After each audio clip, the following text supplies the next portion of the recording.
청취자 여러분 안녕하십니까? 조상진입니다. 1월 22일 목요일 VOA 한국어 방송 시작합니다. 먼저 이 시간 주요 소식입니다. 도널드 트럼프 미국 대통령이 21일 열린 다보스 세계 경제 포럼 연설에서 자신의 행정부가 집권 첫 해에 달성한 극도로 높은 경제 성장을 강조하며 미국이 현재 가장 빠른 경제 성장을 경험하고 있다고 밝혔습니다. 트럼프 미국 대통령은 자신을 겨냥한 이란 이슬람 정권의 위협에 대해 자신에게 무슨 일이 생길 경우 미국이 이란 정권을 지구상에서 지워버릴 것이라고 경고했습니다. 트럼프 대통령은 유엔이 전쟁 해결 등 책임을 다하지 못하고 있다면서 그 잠재력에 걸맞은 역할을 해야 한다고 밝혔습니다. 여러분께서는 지금 VOA 한국어 방송을 함께하고 계십니다. 첫 소식입니다. 도널드 트럼프 미국 대통령은 스위스 다보스에서 열린 세계 경제 포럼 연단에 올라 세계 지도자들을 상대로 미국이 역사상 가장 빠르고 가장 극적인 경제적 전환의 한가운데 있다고 말했습니다. 또 미국 경제가 호황을 보이고 있으며 투자도 급증하고 있다고 밝혔습니다. 이은경 기자가 보도합니다.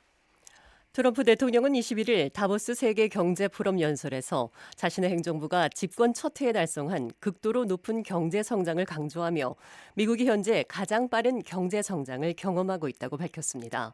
트럼프 대통령은 세계 지도자들에게 올해 세계 경제 포럼에 미국이 진정으로 경이로운 소식을 가지고 왔다며 어제는 취임 1주년을 맞았고 백악관으로 돌아온 지 12개월 만에 미국 경제는 호황을 누리고 있으며 성장률은 폭발적으로 상승하고 생산성은 급등하며 투자는 증가하고 소득은 오르고 인플레이션은 통제됐다고 말했습니다. 또 이전에는 개방적이고 위험했던 국경은 폐쇄되어 사실상 뚫을 수 없게 됐다고 말했습니다. 트럼프 대통령은 미국이 미국 역사상 가장 빠르고 극적인 경제 반등을 겪고 있다고 강조했습니다. 트럼프 대통령은 지난 3개월간 미국의 인플레이션율이 1.6%에 불과하며 4분기 성장률은 5.4%로 예상된다고 설명했습니다. Under the Biden administration, America was plagued by the nightmare of stagflation, meaning low growth. 트럼프 대통령은 바이든 행정부 시절 미국은 저성장과 고인플레이션이라는 스태그플레이션 악몽에 시달렸으나 이제 자신의 정책이 시행된 지 1년 만에 정반대의 상황을 목격하고 있다며 인플레이션은 사실상 없고 경제 성장은 극도로 높다고 말했습니다. 또한 주요 외교 정책 중 하나였던 무역 파트너에 대한 관세 부과의 성공 사례도 강조했습니다. 트럼프 대통령은 1년 만에 월간 무역 적자를 무려 77%나 줄였고 모든 것이 인플레이션 없이 이루어졌다며 모두가 불가능하다고 했던 일이었다고 트럼프 대통령은 말했습니다. 트럼프 대통령은 미국이 세계 경제에서 갖는 독보적이고 영향력 있는 역할도 강조하며 미국은 지구 경제의 엔진이고 미국이 호황을 누리면 전 세계가 호황을 누린다고 말했습니다. 트럼프 대통령은 국가 안보를 이유로 한 그린란드 인수 의지도 재차 강조했습니다. 그린란드를 보호할 수 있는 것은 오직 미국뿐이며 이것이 바로 미국이 그린란드 인수에 대한 즉각적인 협상을 추진하는 이유라고 밝혔습니다. VOA 뉴스 이은경입니다. 도널드 트럼프 미국 대통령은 자신을 겨냥한 이란 이슬람 정권의 위협에 대해 자신에게 무슨 일이 생길 경우 미국이 이란 정권을 지구상에서 지워버릴 것이라고 경고했습니다. 트럼프 대통령은 20일 밤 미국 TV 방송사인 뉴스네이션과의 인터뷰에서 최근 이란 정권 관계자들이 자신을 향해 퍼부은 조롱과 위협에 대한 질문을 받고 이같이 말했습니다. 이어 그들은 그런 짓을 해서는 안 된다며 만일 무슨 일이 생기면 우리는 그 나라 전체를 완전히 날려버릴 것이라는 점을 이미 통보했다고 말했습니다. 트럼프 대통령은 이 같은 통보가 이란 정권을 이 지구상에서 완전히 제거하라는 내용의 매우 단호한 지시를 미군에 내린 것이라고 설명했습니다. 앞서 트럼프 대통령은 지난 17일 미국 정치 전문지 폴리티코와의 인터뷰에서도 약 47년간 지속되어 온 이란 이슬람 공화국 체제를 교체해야 한다고 처음으로 촉구하며 이제 이란에서 새 지도부를 찾아야 할 때라는 입장을 밝힌 바 있습니다. 또 이달 발생한 반정부 봉기에 대한 이란 최고 지도자 아야톨라 알리 하메네이의 강경 진압을 비판하며 하메네이를 자국을 제대로 통치하고 사람을 죽이는 일을 멈춰야 하는 병든 사람이라고 규정했었습니다. 저희 방송은 인터넷으로 언제든지 청취하실 수 있습니다. 저희 방송을 다시 듣기 원하시는 분은 인터넷 웹사이트 주소 www.voakorea.com으로 접속하시면 됩니다. 여러분의 많은 애청 부탁드립니다. 다음 소식입니다. 도널드 트럼프 대통령은 유엔이 전쟁 해결 등의 책임을 다하지 못하고 있다고 비판했습니다. 그러면서 그 잠재력에 걸맞은 역할을 해야 한다고 밝혔습니다. 도성민 기자가 보도합니다. 트럼프 대통령은 20일 전쟁 해결 등 책임을 다하지 못하고 있다고 유엔을 비판하면서도 유엔의 잠재력을 높이 평가하며 자신이 유엔의 열렬한 팬이라고 말했습니다.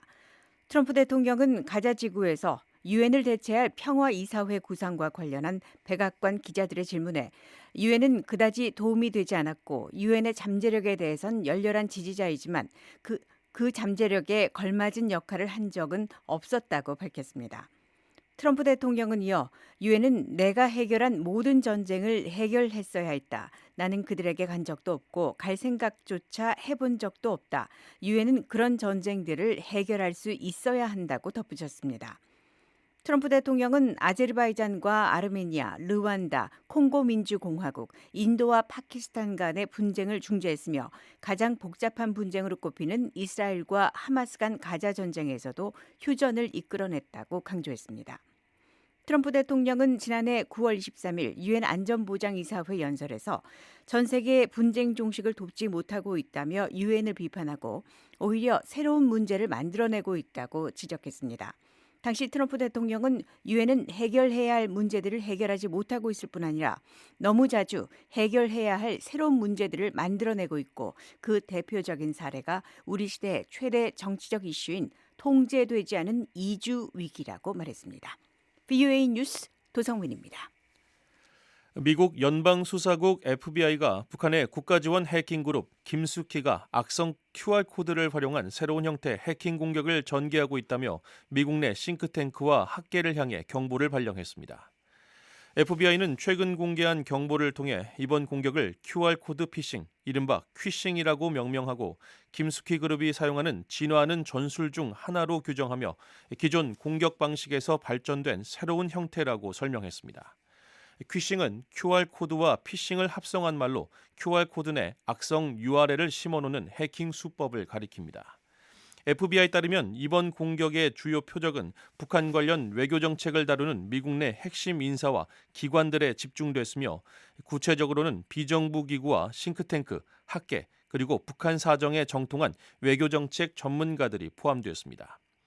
FBI는 북한이 악성 QR코드를 이용해 설문지 링크나 행사 참석 신청 링크 등으로 위장한 사이트로 연결시키고 이를 통해 암호화, 개인정보, 지문 등 민감한 정보를 탈취하려고 시도한 사례들이 여러 건 보고됐다고 밝혔습니다. 지난해 12월 3일 일어난 비상계엄 사태와 관련해 내란, 중요 임무 종사 등의 혐의로 기소된 한국의 한덕수 전 국무총리가 21일 1심에서 중형을 선고받고 증거인멸 우려로 법정 구속됐습니다.